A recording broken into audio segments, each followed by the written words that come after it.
अब बैठ जाओ भाई, हो गया, माइक बंद हो गया। अध्यक्ष जी ने मुझे खड़ा किया भाई। प्लीज माननीय सदस्य बैठ जाइए। आपको पर्याप्त समय पर्याप्त मौका दिया है। माननीय अध्यक्ष जी, आज विपक्ष के सदस्य श्री गौरव गोगाई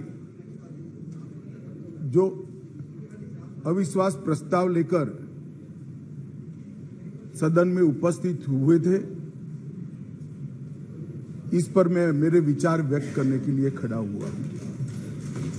माननीय अध्यक्ष जी, भारतीय संविधान के अनुच्छेद 75 में कहा गया है कि मंत्रिपरिषद लोकसभा के प्रति जवाबदेह है। इसलिए इसी अनुच्छेद 75 को प्रतिबंधित करने के लिए लोकसभा के नियम 198(1) से 198(5) तक मंत्रिपरिषद में अविश्वास का प्रस्ताव रखने की प्रक्रिया नियत की गई है। माननीय अध्यक्ष जी, जब से आजाद हुए तब से 27 अविश्वास प्रस्ताव और 11 विश्वास प्रस्ताव इस सदन में प्रस्तुत हुए। कई बार सरकारों का बहुमत जाने की स्थिति में सदन के विपक्ष के सदस्य अविश्वास प्रस्ताव लेकर आते हैं। कई बार बड़े जन आंदोलन के समय प्रजा की भावना को प्रतिबिंबित करने के लिए अविश्वास के प्रस्ताव लेकर आते हैं। एक अविश्वास का प्रस्ताव ऐसा है जिसमें प्रधानमंत्री और मंत्रिमंडल के प्रति न जनता को अविश्वास है, न सदन को अविश्वास है, और ये विश्वास प्रस्ताव लेकर आए। माननीय अध्यक्ष जी, इसका उद्देश्य क्या है? इसका उद्देश्य जनता में भ्रांति खड़ी करने का उद्देश्य। मैं उनको इतना ही कहना चाहता हूं कि भाई, अविश्वास प्रस्ताव जब आप लेकर आते हो तो इस पर जो चर्चा होती है वो चर्चा में सरकार के विरोध में कुछ मुद्दे तो रख देते हैं। मैंने पूरे भाषण ध्यान से सुने और पूरे भाषण ध्यान से सुनने के बाद मैं निश्चित रूप से निर्णय पर पहुंचा हूं, ये अविश्वास प्रस्ताव केवल और केवल भ्रांति खड़ा करने के लिए लाया गया है। ये प्रजा की इच्छाओं का प्रतिबिंब नहीं। अल्पमत का तो सवाल ही नहीं है। अल्पमत का सवाल इसलिए नहीं है क्योंकि जब तक जो अविश्वास के प्रस्ताव के विरोध में बोले हैं और जो समर्थन सदन का दिखाई पड़ा है, मतदान होगा तब होगा जो कराएंगे तो, परंतु जो समर्थन दिखाई पड़ा है वो बताता है कि अल्पमत का सवाल नहीं है। और जनता में भी विश्वास है मान्यवर, जनता में विश्वास इसलिए है कि देश के 60 करोड़ गरीबों को उनके जीवन में नई आशा का संचार अगर कोई एक प्रधानमंत्री और एक सरकार ने किया है तो नरेंद्र मोदी सरकार। मान्यवर, मैं डिटेल बात बाद में करता हूं। मैं भी देश भर में घूमता हूं, जनता के बीच में जाता हूं। मैंने जनता के साथ कई जगह से संवाद किया है, कहीं पर भी अविश्वास की आछी पतली झलक भी नहीं दिखाई पड़ती। मैं बताता हूं दादा, बंगाल का भी बताता हूं। मान्यवर, ये सरकार, मैं इस सदन के सामने आपके माध्यम से और इस सदन के माध्यम से पूरे देश की जनता को बताना चाहता हूं और धन्यवाद भी करना चाहता हूं। आजादी के बाद कोई एक सरकार और कोई एक नेता में जनता को सबसे ज्यादा विश्वास है तो ये नरेंद्र मोदी जी की सरकार। 2/3 बहुमत से 2 बार एनडीए को चुना गया। पूर्ण बहुमत से दो बार भारतीय जनता पार्टी को चुना गया। 30 साल के बाद पहली बार पूर्ण बहुमत की स्थिर सरकार देने का काम ये देश की जनता ने लगातार 2 बार किया। और प्रधानमंत्री मान्यवर, ये प्रधानमंत्री ऐसे हैं जो आजादी के बाद देश में सबसे लोकप्रिय प्रधानमंत्री कोई है तो नरेंद्र मोदी। और ये मैं नहीं कहता, दुनिया भर के कई सर्वेक्षण कहते हैं आजादी के बाद सबसे ज्यादा एक भी छुट्टी लिए बगैर 24 घंटे में से 17 घंटे काम करने वाला कोई प्रधानमंत्री है तो नरेंद्र मोदी। मान्यवर, आजादी के बाद देश के हर राज्य में सबसे ज्यादा किलोमीटर और सबसे ज्यादा दिन प्रवास करने वाला कोई प्रधानमंत्री है तो नरेंद्र मोदी। मान्यवर, कोई सरकारें कई सालों तक चलती है, कांग्रेस पार्टी की सरकार 35 साल तक अक्षुण्ण रूप से चली, कई सालों तक चलते हैं। तब 2, 3, 4 निर्णय ऐसे होते हैं जिसको युगों तक याद किया जाता है। माननीय नरेंद्र मोदी सरकार 9 साल हुए, 9 साल में 50 से ज्यादा फैसले ऐसे हैं जो युगांतकारी फैसले हैं, जो इतिहास के अंदर स्वर्ण अक्षरों से मंडित। मान्यवर, आज 9 अगस्त का दिन है। 9 अगस्त के दिन महात्मा गांधी ने हमारे आजादी के आंदोलन के एक नए अध्याय की शुरुआत की थी। उन्होंने नारा दिया था, अंग्रेजों भारत छोड़ो, क्विट इंडिया का नारा दिया था। मोदी जी ने ये 9 साल के अंदर 2014 से 2023 में लगभग 9.5 साल में एक नए प्रकार का राजनीतिक युग का शुरुआत किया।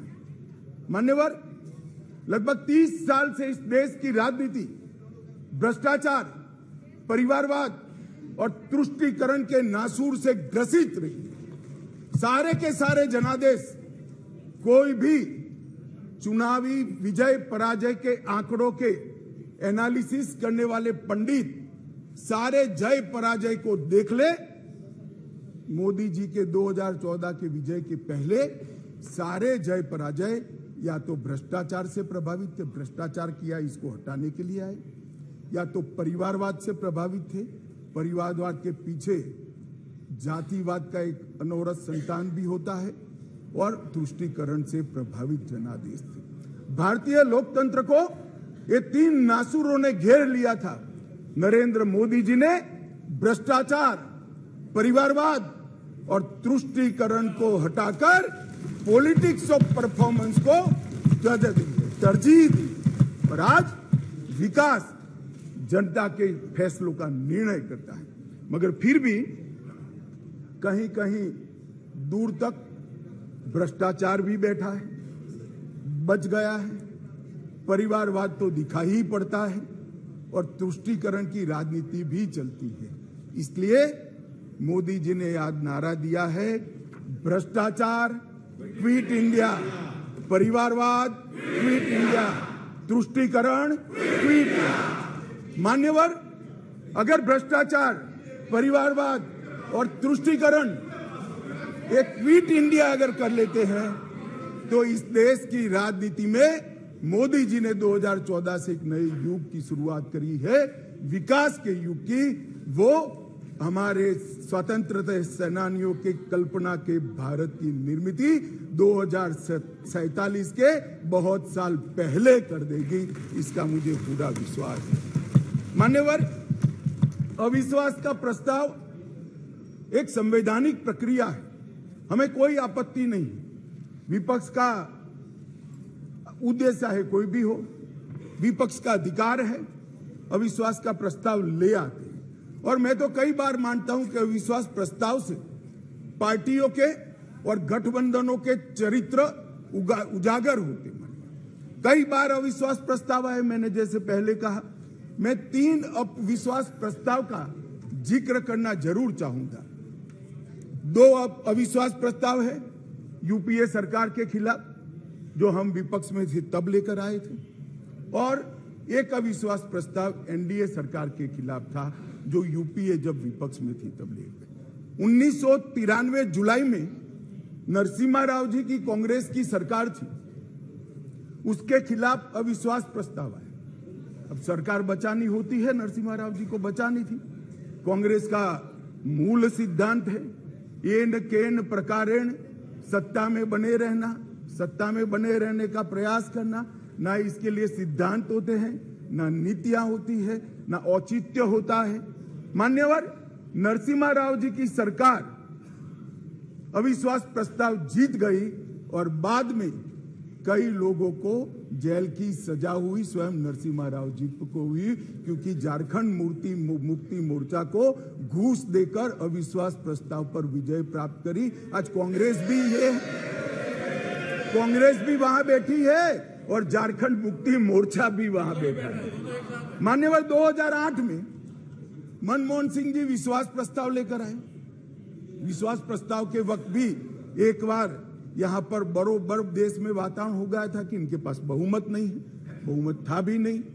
और मान्यवर इस सदन ने उस वक्त सबसे कलंकित घटना देखनी पड़ी, सांसदों को करोड़ों रुपए की घूस देनी पड़ी और हमारे ऑनेस्ट सांसद वो रुपया लेकर पीठ के सामने आए और कहा कि हमें संरक्षण चाहिए, हमें रुपया ऑफर किया गया और वो सरकार बचा ली। तो एक तो चरित्र है यूपीए का, सरकार के सामने अविश्वास का प्रस्ताव आए या कोई अविश्वास का प्रस्ताव न लाए, इसलिए विश्वास का प्रस्ताव वो स्वयं लाए। इसमें से बचने के लिए सारे सिद्धांत, सारा चरित्र, सारे लोकसभा के नियम कानून, हमारी परंपराएं, इसको त्याग कर एन केन प्रकारेण सत्ता को संभालना और सत्ता पर काबिज रहना। इसके सामने मान्यवर दूसरा एक उदाहरण है। 1999 में अटल जी की सरकार थी और अविश्वास प्रस्ताव आया। मान्यवर ये जो कांग्रेस ने किया वो हम कर सकते थे, क्योंकि 93 में नरसिम्हा राव जी ने देश के सार्वजनिक जीवन को एक एग्जाम्पल पूरा कर दिया था कि सरकार ऐसे भी बचाई जा सकती है, करोड़ों रुपया देकर भी बचाई जा सकती है। हम भी कर सकते हैं, मगर हमने नहीं किया। हमने नहीं किया। हमने हमारी बात रखी। देश के प्रधानमंत्री अटल जी ने इसी सीट पर बैठकर अपनी बात रखी संसदों के सामने और जो कहा कि संसद का जो फैसला है मैं सर पर चढ़ाऊंगा, हमें कोई आपत्ति नहीं। मान्यवर सिर्फ एक वोट से सरकार गई, सिर्फ एक वोट से। क्या हम यूपीए और कांग्रेस की तरह बचा नहीं सकते थे? बचा सकते थे, मगर मैंने कहा ना कि कई बार संकट के समय गठबंधनों और पार्टियों का चरित्र उजागर होता है। यूपीए का चरित्र सत्ता बचाने के लिए भ्रष्टाचार करने का चरित्र है और भारतीय जनता पार्टी और एनडीए का चरित्र सिद्धांतों के लिए राजनीति करने का चरित्र है। मान्यवर उस वक्त मुझे ठीक याद है, मैं संसद में नहीं था, सदस्य नहीं था, बहुत सारे सीनियर सदस्य होंगे उस वक्त। मान्यवर एक ही वोट का फर्क था और अंत में गिरधर गोमांग के वोट को हमारे उड़ीसा के पूर्व मुख्यमंत्री उस वक्त मुख्यमंत्री से शपथ ले चुके थे और वोट डालने आए थे। वो वोट को वैलिड गिनना या नहीं गिनना, मगर मान्यवर आप जिस आसन पर बैठे हो इसकी भी गरिमा का एनडीए ने पालन किया था। हमने कोई दबाव नहीं बनाया, एक वोट हमारे विरुद्ध में गया, हमारी सरकार चली गई। मगर आज मैं फिर से कहना चाहता हूं गौरव गोगोई जी को, मगर जनता है जो सब देखती है, जनता है जो सब जानती है। एक वोट से हमारी सरकार गई, एक वोट से हमारी सरकार जरूर गई, परंतु अंत में क्या हुआ? बहुत बड़े बहुमत के साथ अटल जी फिर से देश के प्रधानमंत्री। मान्यवर हमारे एनडीए का कुनबा मोदी जी के नेतृत्व में, भारतीय जनता पार्टी मोदी जी के नेतृत्व में हम देश में सिद्धांतों की राजनीति को प्रस्तावित करने के लिए राजनीति में है।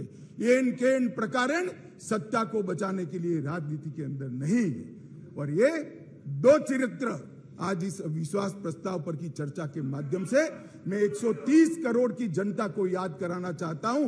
एक और करोड़ों रुपया खर्च कर बहुमत खरीदने वाले लोग बैठे हैं और एक बार सिद्धांत के लिए सत्ता छोड़ने वाले लोग बैठे हैं। जनता, देश की जनता ने मान्यवर,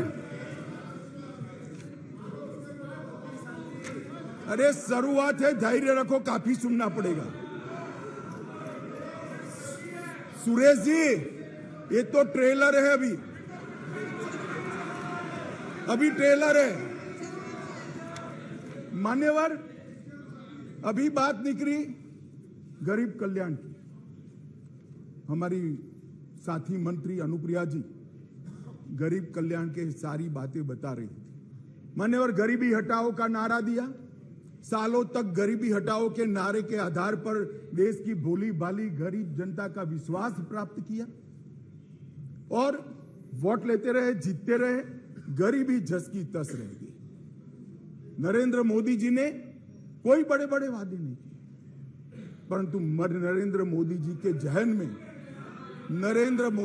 जहन में गरीबी का डंक भी था, दंश भी था, क्योंकि वो स्वयं गरीब के घर से आकर इस सबसे बड़ी पंचायत में आए थे। इन्होंने गरीब कल्याण के लिए मान्यवर,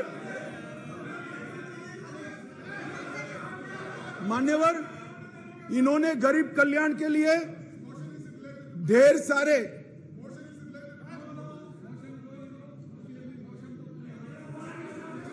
मान्यवर सुरेश जी इतने सीनियर मेंबर है, उनको अविश्वास प्रस्ताव का कैरेक्टर मालूम नहीं है।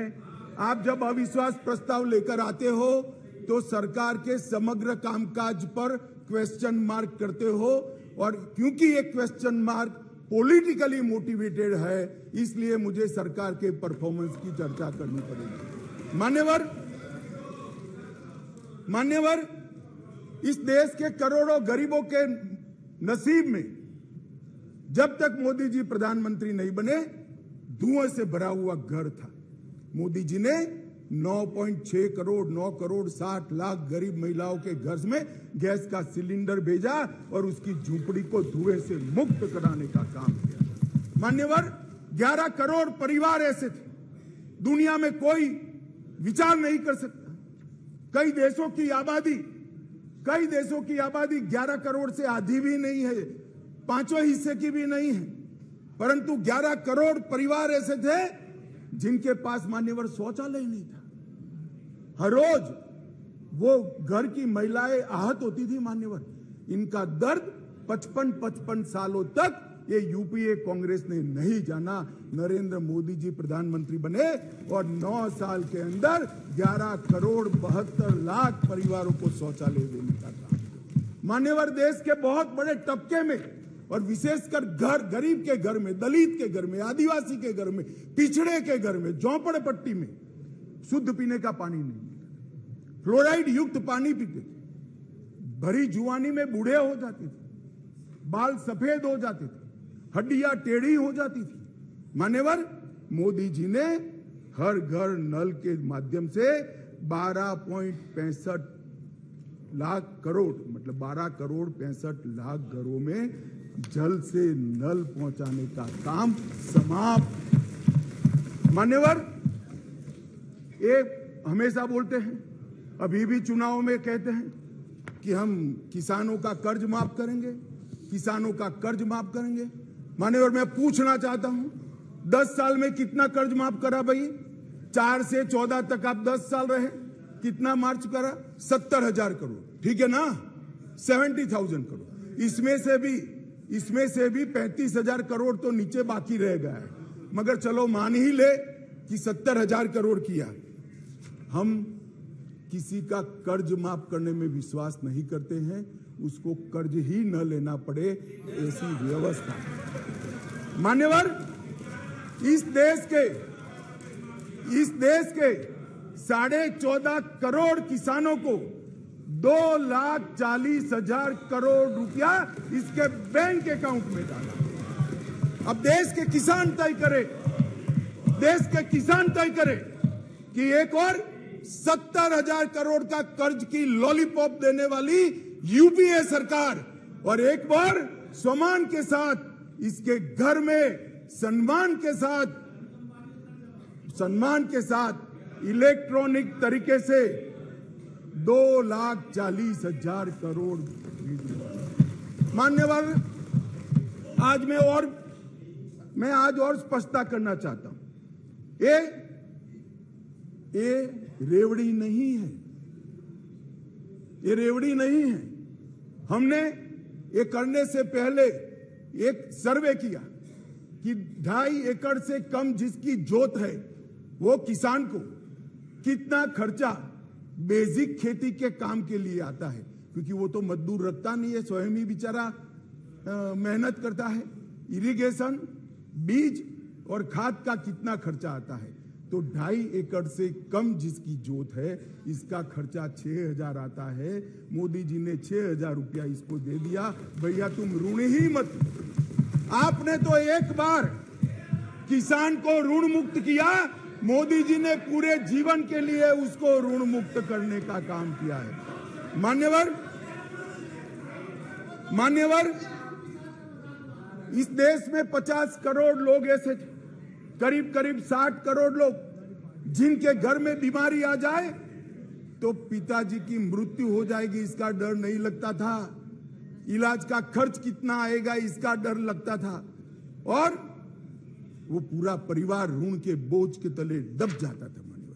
मोदी जी ने 50 करोड़ लोगों को 5 लाख तक का सारा स्वास्थ्य का खर्चा माफ कर दिया।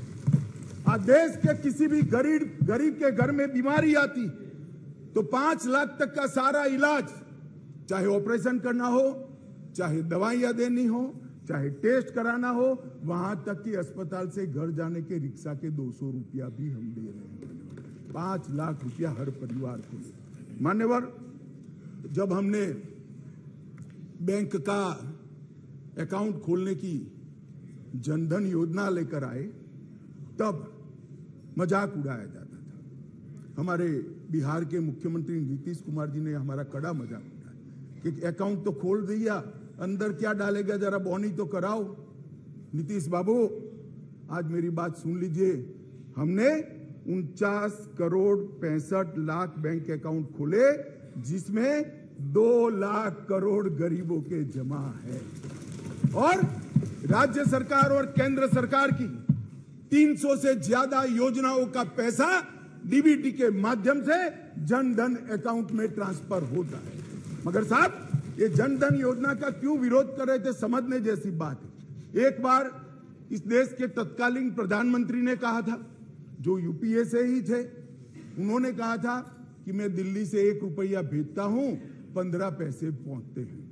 वो तो ठीक है, स्वीकृति की सच्चे आदमी थे, नए राजनीति में आए थे, बोल गए। मगर मैं अब आगे पूछना चाहता हूं, क्योंकि बाकी लोग तो यहीं बैठे हैं, भैया 85 पैसा कौन ले जाता था? ये 85 पैसा कौन ले जाता था? मान्यवर, 85 पैसा ये ले जाते थे जिनको इसके अंदर कटकी और बटकी करनी थी। मान्यवर, जो जनधन योजना का विरोध कर रहे हैं वो 85 पैसा एंजॉय करने वाले लोग हैं, क्योंकि अब भारत सरकार रुपया भेजती है तो सीधा रुपया पहुंच जाता है। कांग्रेस की तरह नहीं 85 पैसा, सीधा रुपया गरीब के घर में पहुंच जाता है। मान्यवर,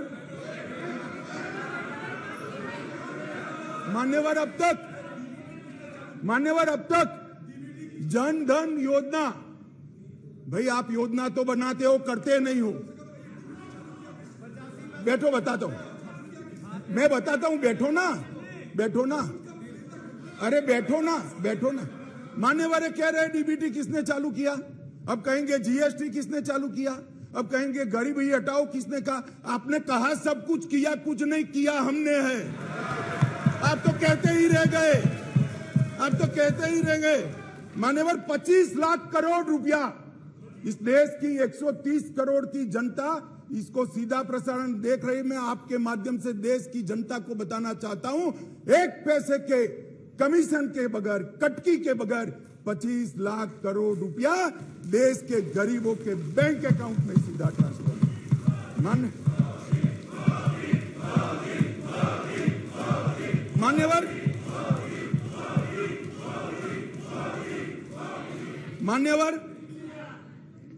मान्यवर कोरोना आया, कोरोना आया। मोदी जी ने शुरुआत की पक्षा पक्षी से ऊपर उठकर संघ भावना से।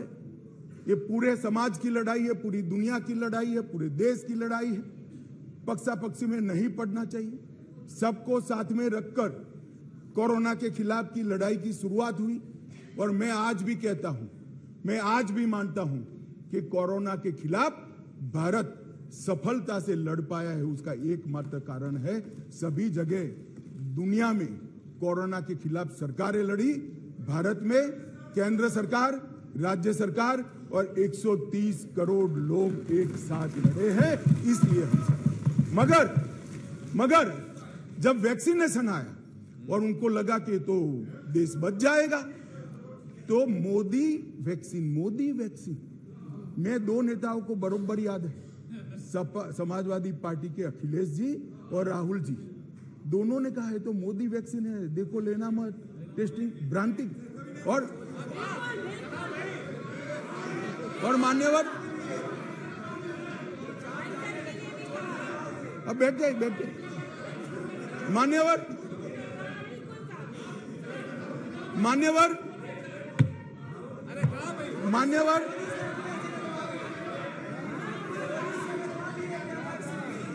मान्यवर जनता ने वैक्सीन लेना शुरू किया।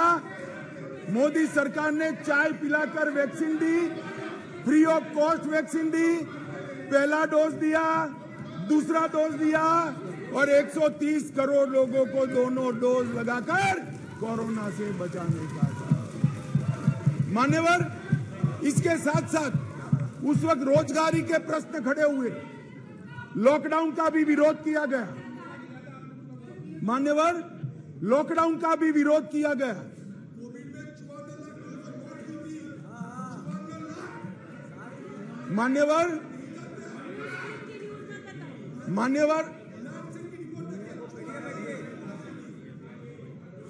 मान्यवर सबने कहा कि लॉकडाउन लगाओगे तो गरीब क्या खाए। हमारे सामने दो रास्ते थे, लॉकडाउन न लगाना और पूरे देश की जनता कोरोना में फंस जाए, लाखों करोड़ों लोगों की मृत्यु हो।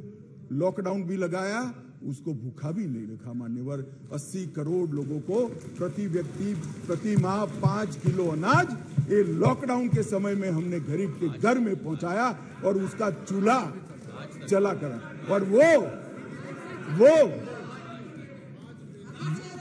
वो आज भी चल रहा है। भाई, अविश्वास प्रधानमंत्री में और मंत्रिमंडल में अविश्वास आपको हो सकता है, देश के गरीब को, देश की जनता को नहीं है। क्योंकि उज्ज्वला योजना मोदी जी लाए, हर घर नल मोदी जी ने पहुंचाया, बिजली मोदी जी ने पहुंचाई, पीएम किसान 2.5 लाख करोड़ मोदी जी ने पहुंचाए, 3 करोड़ लोगों को घर दिया, 60 करोड़ लोगों को 5 लाख का स्वास्थ्य का खर्चा दिया, बैंक खाते 49 करोड़ से ज्यादा खुलवाए, डायरेक्ट बेनिफिट ट्रांसफर में 25 लाख करोड़ रुपया भेजा, 80 करोड़ गरीबों को वैक्सीन लगाकर अनाज दिया। अविश्वास आपको है, देश की जनता को अविश्वास नहीं है, वो मोदी जी के साथ। मान्यवर,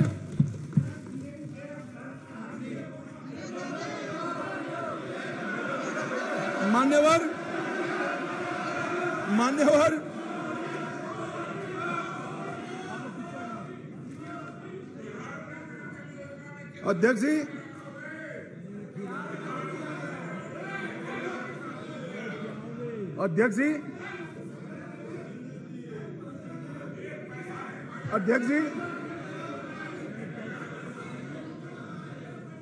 जी, इस सदन में एक ऐसे नेता है, अरे यार सुनो ना, इस सदन में एक ऐसे नेता है जिनको आज तक 13 बार राजनीति में लॉन्च किया गया है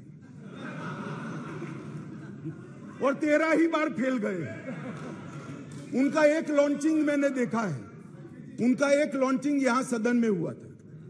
एक गरीब मां कलावती या ऐसा कुछ नाम था, कलावती, बुंदेलखंड की बहन कलावती, उसके घर वो नेता भोजन करने गए और यहीं पीछे बैठकर गरीबी का बड़ा दारुण वर्णन, द्रवित हो जाए ऐसा वर्णन करती है। ठीक है भाई, अच्छा किया, आप इतने बड़े व्यक्ति होकर गरीब कलावती के घर पर भोजन पर गए, उसका भोजन कर लिया और इसकी वेदना को यहां वाचा दे दी। मगर बाद में इनकी सरकार 6 साल चली। मैं पूछना चाहता हूं, वो कलावती का क्या करा? वो कलावती को घर, बिजली, गैस, शौचालय, अनाज, स्वास्थ्य, ये सब देने का काम नरेंद्र मोदी ने किया।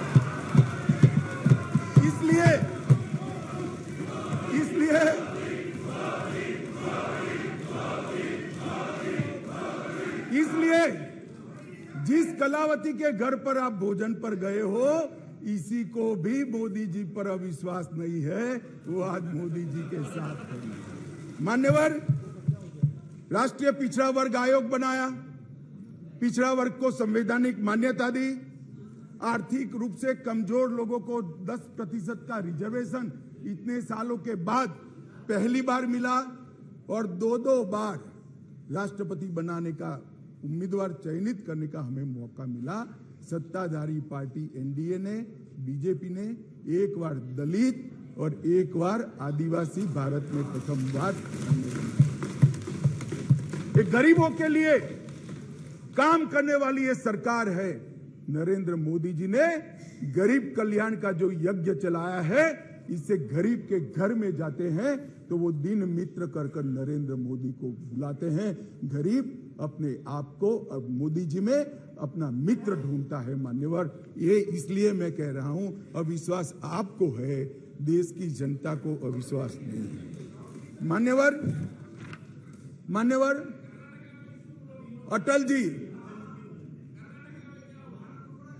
अटल जी इस देश को 11वीं अर्थव्यवस्था छोड़कर गए।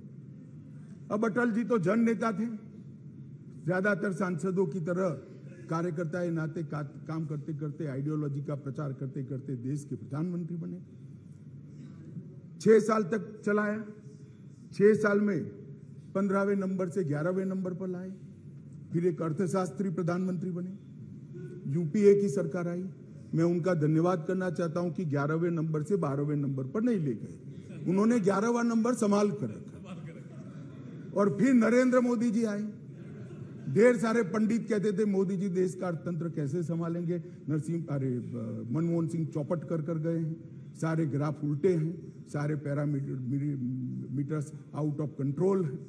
मगर गरीबों के घर से जन्मा हुआ ये आदमी, संघर्ष कर राजनीति में आया हुआ आदमी, सरपंच का चुनाव लड़े बगैर सफल मुख्यमंत्री बनने वाला ये आदमी नरेंद्र मोदी, इसने 9 साल में देश के अर्थतंत्र को 11वें से 5वें नंबर पर पहुंचाने का काम किया।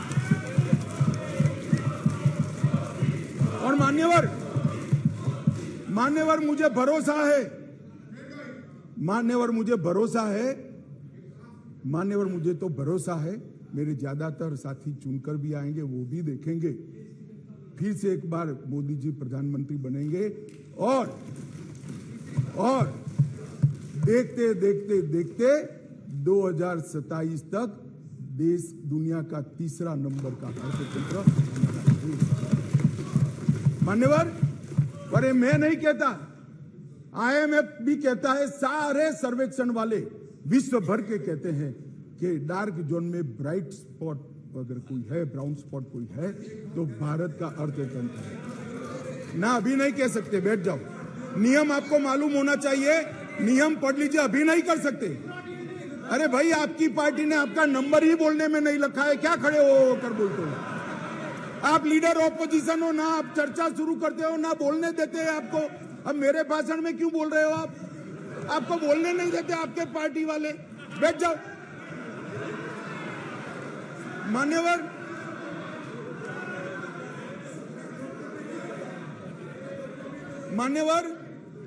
आने वाले दिनों में,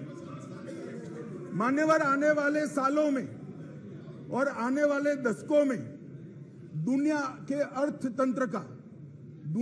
भर के अर्थतंत्र के जो महत्वपूर्ण क्षेत्र है वो सब में दूरदर्शितापूर्ण फैसले लेकर मोदी जी ने सटीक नीतियां बनाकर भारत को इसके अंदर एक फाउंडेशन डालने का काम समाप्त कर दिया। चाहे ग्रीन हाइड्रोजन हो, चाहे इलेक्ट्रिकल व्हीकल हो, चाहे अंतरिक्ष हो, चाहे डिफेंस का प्रोडक्शन हो, चाहे इलेक्ट्रॉनिक आइटम का मैन्युफैक्चरिंग हो, चाहे क्वांटम इंजीनियरिंग के अंदर संवर्धन और R&D करना हो, और चाहे ऑर्गेनिक फूड का बाजार खड़ा करना हो। ये साथ के साथ क्षेत्र जो इमर्जिंग क्षेत्र दुनिया के अर्थतंत्र में माने जाते हैं, वो सातों क्षेत्र में मान्यवर मोदी जी ने ऐसा फाउंडेशन डाला है कि आने वाले 5 ही साल में भारत दुनिया के अर्थतंत्र में एक प्रमुख शक्ति बनकर उभरेगा, इसका मुझे विश्वास है। मान्यवर, इंफ्रास्ट्रक्चर की गति शक्ति के तहत सिर्फ 2024-25 तक 2 लाख किलोमीटर राष्ट्रीय राजमार्ग हम समाप्त कर देंगे। 2020-21 में 37 किलोमीटर प्रतिदिन बनाए, 148 हवाई अड्डे बने हैं। मोदी जी के आने के पहले 74 थे, अब 148 हो गए। Vande Bharat semi high speed train शुरू हो चुकी है। 99,000 करोड़ की सागरमाला परियोजना जो इंफ्रास्ट्रक्चर का बहुत बड़ा दूरगामी कदम है वो पूरा हो चुका है। कार्गो हैंडलिंग की क्षमता देश की 79% बढ़ी है, अगले साल तक 2 गुना हो जाएगी। और 27 ट्रेनों में मेट्रो उपलब्ध कराई है और भारत नेट 6.20 लाख किलोमीटर फैला दिया है। लाखों गांवों तक भारत नेट को पहुंचाने का काम। मान्यवर, इंटरनेट कनेक्शन में दुनिया में सबसे ज्यादा वृद्धि भारत ने दर्ज करी है, 231% की वृद्धि। और पूर्वोत्तर के लिए भी ढेर सारे एयरपोर्ट बनाने का काम नरेंद्र मोदी सरकार ने किया है। मान्यवर, स्वास्थ्य के बजट में भी 139% की वृद्धि नरेंद्र मोदी सरकार ने करी है। पिछले 8 वर्षों में 4,85,000 करोड़ रुपया खर्च किया गया। MBBS की सीटों में 93% वृद्धि और PJ की सीटों में 100% वृद्धि कर डॉक्टर की संख्या को दुगना करने का काम नरेंद्र मोदी सरकार ने किया है। मान्यवर, इतना ही नहीं, ढेर सारे विषय मेरे साथियों ने बहुत बताया।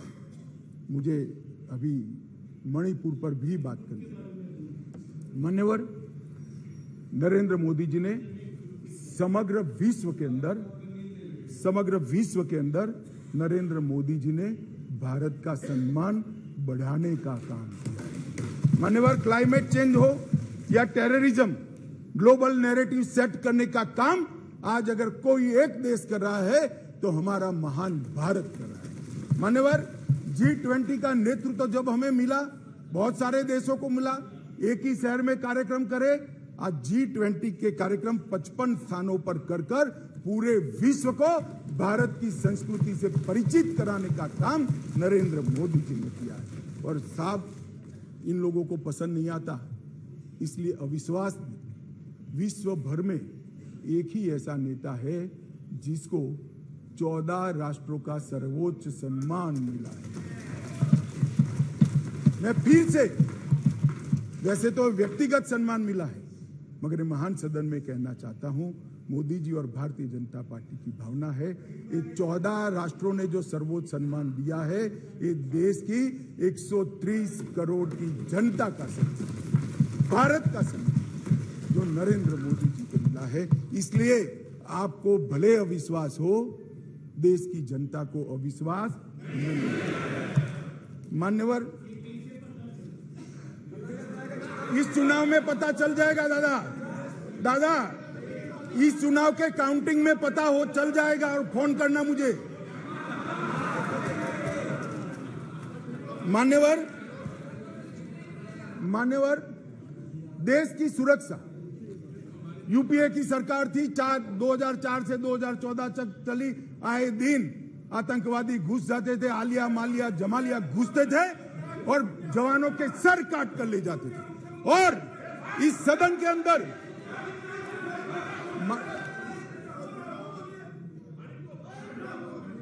थक जाएगा, तुम मत बोलो, वो थक जाए, मैं नहीं थकूं। मान्यवर, सरहद के उस पार से आतंकवादी घुस जाते थे और जवानों के सर काट कर ले जाते थे। कोई जवाब नहीं देता था। 2 बार पाकिस्तान ने हिमाकत की, एक बार सर्जिकल स्ट्राइक और एयर स्ट्राइक, दूसरी बार एयर स्ट्राइक कर पाकिस्तान के घर में घुसकर आतंकवादियों का खात्मा करने का काम नरेंद्र मोदी। श्रीमान राजनाथ जी यहां बैठे। सीडीएस का मसला, ये भी आपका सोच था, इंप्लीमेंट हमने किया। सीडीएस का मसला कब का लटक रहा था, भटका रहा था। मोदी जी ने सीडीएस का फैसला किया, राजनाथ जी ने सभी को विश्वास में लेकर उसको पार उतारा।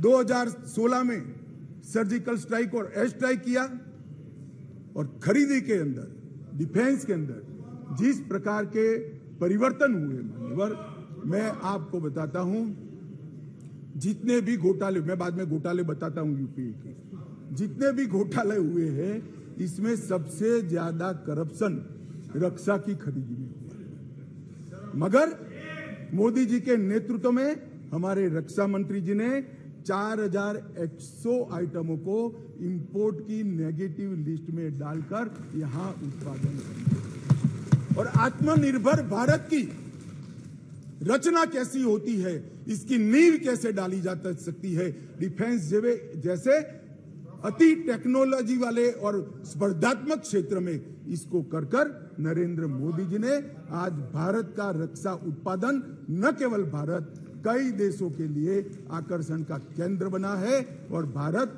एक रक्षा के उत्पादन का प्रमुख केंद्र बना है। उत्तर प्रदेश और तमिलनाडु के अंदर 2 डिफेंस कॉरिडोर बनाए गए मान्यवर, और 22-23 में 16,000 करोड़ से ज्यादा का निकास किया गया, निर्यात किया गया। ये आंकड़ा लाखों करोड़ों में जाने वाला है। मान्यवर, 4 दशकों से श्रीमती इंदिरा गांधी जी प्रधानमंत्री थी, तब से देश का सेना का जवान, चाहे सर्विंग हो चाहे रिटायर्ड हो, वो 1 पेंशन 1 रैंक 1 पेंशन की मांग करता है। सब भागते थे। भारतीय जनता पार्टी के नेता नरेंद्र मोदी जी ने सेना के सम्मान में निर्णय किया और 42,000 करोड़ से ज्यादा राशि 1 पेंशन 1 रैंक के अंदर। मान्यवर, दुनिया में अस्थिरता बढ़ी, चाहे यूक्रेन हो, यमन हो, चाहे कोरोना में दुनिया भर में बसते हुए हमारे भारतीय हो, 90 से ज्यादा यूक्रेन से उड़ाने कर दोनों राष्ट्राध्यक्षों से बात कर 3 दिन तक युद्ध बंद कर 23,000 भारतीयों को घर पे लाने का काम नरेंद्र मोदी से। ऑपरेशन राहत 5,000 भारतीय और 2,000 विदेशी नागरिकों को वहां से यमन से निकाला और 2 लाख उड़ानों के माध्यम से 2.97 लाख मतलब 3 करोड़ करीब यात्रियों को सकुशल कोरोना के वक्त वंदे भारत मिशन के तहत वापस लाया। मान्यवर, चीन की सीमा पर हमारी आर्टिलरी न पहुंचे ऐसी स्थिति थी, रोड ही नहीं बनाए थे, नक्शा ही देखते रहते थे। नरेंद्र मोदी जी और राजनाथ जी की टुकड़ी ने सीमा के अंतिम गांव तक भारत के प्रथम गांव में रोड पहुंचाने का काम। वाइब्रेंट विलेज के माध्यम से गांव खाली न हो, इसकी चिंता मान्यवर नरेंद्र मोदी जी ने। मान्यवर, किसानों के कल्याण के लिए ढेर सारे काम करें, बजट में 6 गुना वृद्धि करी। जरा सुनो भाई सुरेश, आप लोग 21,900 करोड़ रुपए का छोड़कर गए थे। कितना छोड़कर गए थे भाई? 21,900 करोड़। अब ध्यान से सुनना, 21,900 करोड़ को 6 गुना बढ़ाकर 1,25,000 करोड़ रुपए का बजट नरेंद्र मोदी। मान्यवर, खाद्यान्न का उत्पादन खाद्यान्न के उत्पादन 265 मिलियन टन से बढ़कर